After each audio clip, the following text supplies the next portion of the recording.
اور ان سے بغض رکھنا، اور جب بھی ہم صحابہ کا تذکرہ کرتے ہیں تو خیر کے ساتھ، بھلائی کے ساتھ، ادب کے ساتھ اچھے سے ان کا نام لیتے ہیں۔ اور جب وَلَا نُذْكِرُهُمْ إِلَّا بِعَفْوٍ وَحُبُّهُمْ دِينٌ وَإِيمَانٌ وَإِحْسَانٌ، اور صحابہ کرام سے محبت کرنے کا تقاضا یہ ہے کہ ان سے محبت رکھنا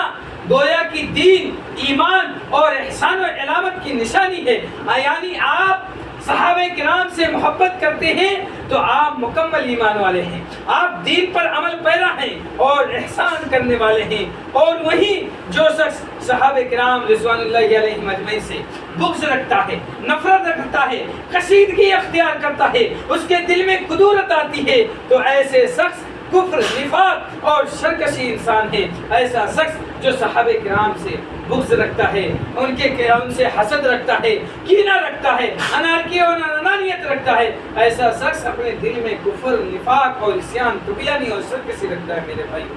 ہمیں اور آپ کو سوچنا چاہیے، کیا ہم صحابہ کرام رضوان اللہ علیہم اجمعین کی عظمت و کردار کو بیان کرتے ہوئے افراط و تفریط سے کام لیتے ہیں؟ جو لوگ افراط و تفریط سے کام لیتے ہیں وہ سمجھ لیں ان کا ٹھکانہ جہنم ہے، کیونکہ وہ اللہ کے رسول صلی اللہ علیہ وسلم کے وہ ساتھی ہیں جنہوں نے جنس کے ذریعے سے آج ہم تک اسلام صحیح اور سالم پہنچا، جن کا ہمیں امتی ہونے کا شرف ملا، جن کا اللہ رب العزت نے رضی اللہ عنہم و رضوان کا سرٹیفکیٹ دے دیا کہ اللہ رب العزت ان سے راضی ہے اور وہ اللہ رب العزت سے راضی ہے۔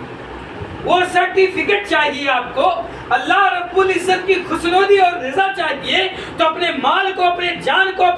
اپنے سماج کو، اپنے سوسائٹی کے ساری چیزوں کو ترک کر کے ایک اللہ رب العزت کی وحدانیت کے لیے اپنے آپ کو قربان کرنا پڑے گا، اپنے بیویوں کو چھوڑنا پڑے گا، اپنے بچوں کو چھوڑنا پڑے گا، اپنے سماج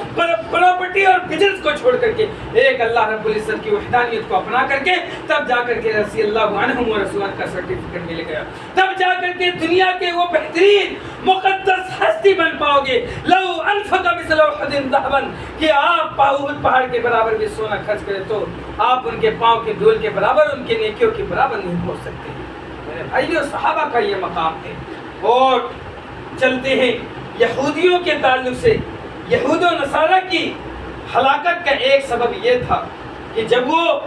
صحابہ کرام رضوان اللہ علیہم اجمعین کی شان بیان کرنے میں بے حد گلو سے کام لیتے تھے، ان کی صحابہ کرام کو اللہ کا درجہ دے دیا کرتے تھے، نبی کا درجہ دے دیا کرتے تھے۔ یہودیوں نے عزیر علیہ السلام کو اللہ کا بیٹا، جبکہ عیسائیوں نے مسیح ابن مریم علیہ السلام کو اللہ کا بیٹا بنا دیا۔ میرے بھائیو، یہود و نصارہ کی ہلاکت کا ایک سبب یہ ہے کہ صحابہ کرام رضوان اللہ علیہم اجمعین کو ان کے شان میں گلو کرنا، ان کے شان میں ان کو بڑھا کر کے اللہ رب العزت کا درجہ دے دینا، یہ گویا کی ہلاکت و بربادی کا سبب ہے۔ اگر ہمارے سماج میں، معاشرے میں، سوسائٹی میں ایسا ہوتا ہے تو گویا کہ ہم ہلاکت کے دہانے پر ہیں، بربادیوں اور رسوائیوں اور ذلت کی آمیز گڑھا میں گرتے ہوئے نظر آ رہے ہیں۔ اور دوسری چیز یہ ہے